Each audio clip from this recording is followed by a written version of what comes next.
Hi there, it's Renee. I am presenting on our final research study for the NAEP, and I specifically looked at reading scores for 8th grade in 2019. This is for our EDU 862 course. So, really taking a look at the purpose of this study, what I was most interested in researching was how differentiation impacts reading achievement. Specifically, I wanted to take a look at the 8th grade because of the diverse set of development and needs at the middle level. So, taking a look at just adolescence and development and really wanting to explore how we use differentiation to meet these middle level learners' needs and whether or not that has any kind of impact on student achievement or not. I had 4 research questions. The first dealt with student groups and how teachers differentiate based on designing student groups based on student achievement level. The second looked at co-teaching and how team teaching and co-teaching can be used to differentiate instruction. The third looked at the impact of one-on-one reading specialists or special education support for students and how that could impact student achievement. And the last looked at differentiation as a universal tier 1 support within the classroom and how this could impact reading achievement. Within the literature review, I covered 4 different areas. I first started with the historical significance because I think it's super important to understand where we started with differentiation and how that's impacted K-12 public education today. I then looked at differentiation in reading instruction, collaboration and teaming, and individualized and personalized instruction.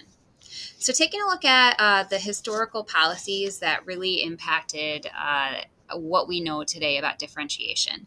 It starts with the All Handicapped Act Children Act of 1975, which really was the first time we explicitly, through policy and legislation, gave rights to all students regardless of ability level.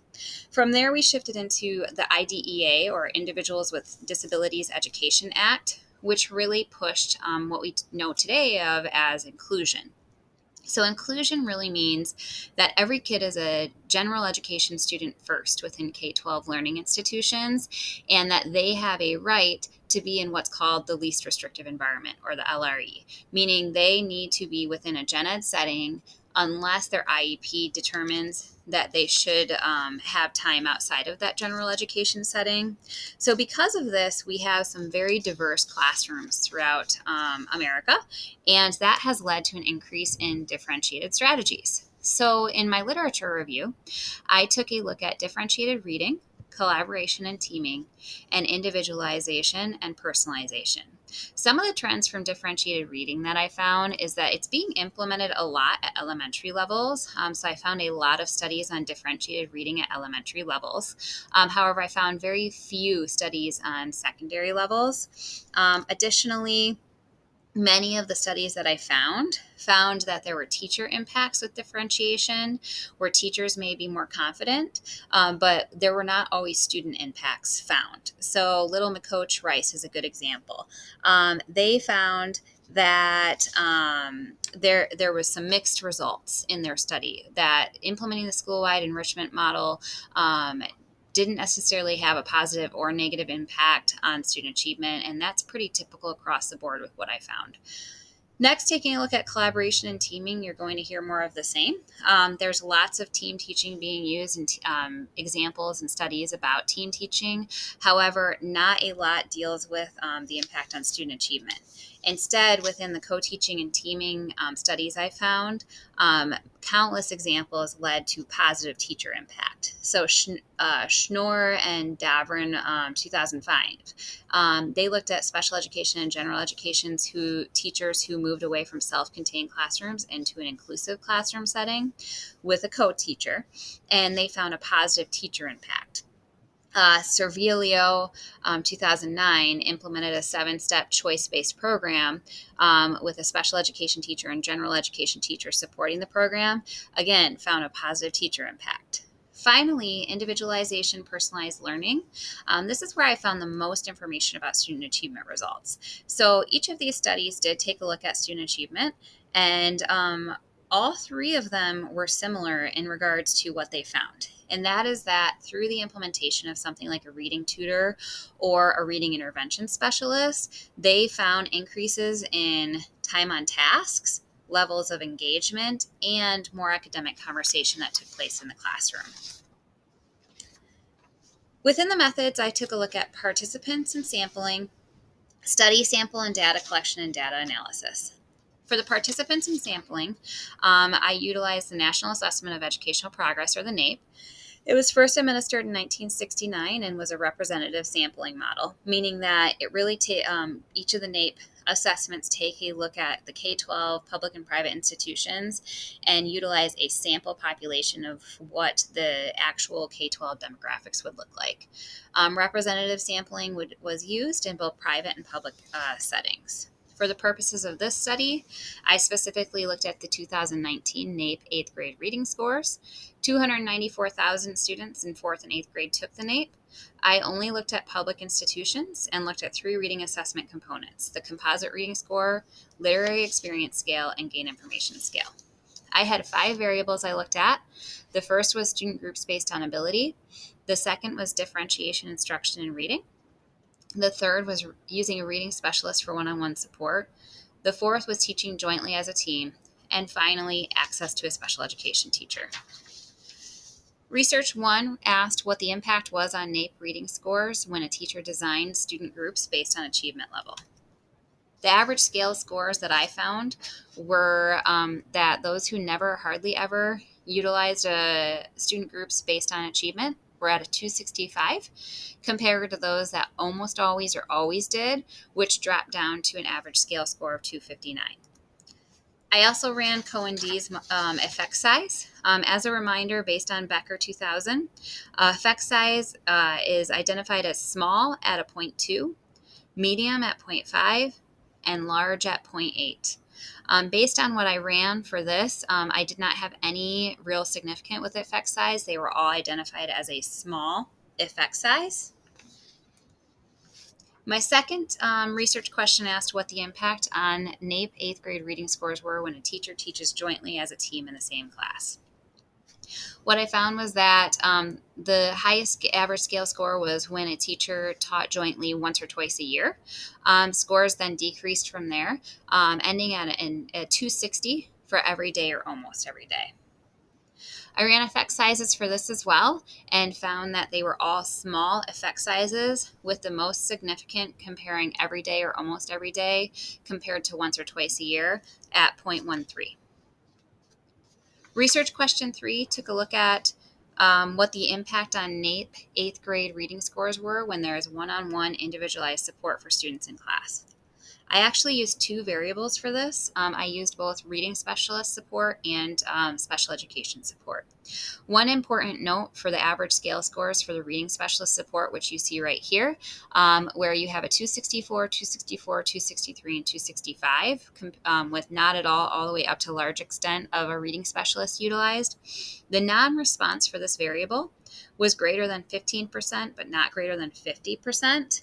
And so that's why you have the explanation point here. Ultimately, because reading specialists are not always readily available at the secondary level, this question was not always able to be answered for teachers. And so I also looked at special education teachers, knowing that they're more prevalent at the secondary level. So within this, I looked at if there's a special education teacher available or not. Those who had one available, their average scale score is a 262 for the NAEP, where compared to not available was a 260. My final research question asked, what is the impact on NAEP 8th grade reading scores when a teacher differentiates instruction for students? This, in my opinion, had the most significant results out of all the variables I looked at. So I'm going to spend a little bit more time on this. The average scale score started at 270 and went down to 258. So those who never or hardly ever used differentiation were at a 270 average scale score compared to a 258. I did run significant tests for many of the variables. However, I wanted to make sure to show you this significant test that shows that there was a decently significant difference between scores of those who used differentiation strategies compared to those that did not. In running the effect sizes, what I found the most significant comparison to be was those who almost always or always utilized differentiation to those that never or hardly ever utilized it. That effect size was 0.33. So even though that's still considered, according to Cohen, a small effect size for the purposes of this study, it's actually the most significant. So what does all this mean? Well, let's start with student grouping. Within student grouping, one thing that we know is true is that skill diversity is a reality in all of our classrooms today. Townless in 1999 writes about this and just talks about how the more inclusive our classrooms get, the more diverse our skill levels get. And so because of this, we have to begin to take a look at things like differentiation to meet student needs. So this study found that there was a decrease in NAEP scores when grouping strategies were used, and that there was small effect size with this. Ultimately, student grouping made little to no difference in student achievement scores. When looking at team teaching and co-teaching strategies, co-teaching has been utilized as a form of differentiation. It has a small effect size of 0.13 on student achievement results based on the NAEP reading scores. There was little to no student achievement results impacted by the ability of team teaching. And other studies do support that using co-teaching as a support can build teacher efficacy and confidence. But in terms of student achievement results, that is based on this study not being seen. Individualization and using individualization through a reading specialist or special education teacher also had no significant change in NAEP reading scores when utilized. There was a slight increase in scores when special education teacher was utilized. The average scale score for those that had a special ed teacher was 262 compared to those that did not, which was at 260.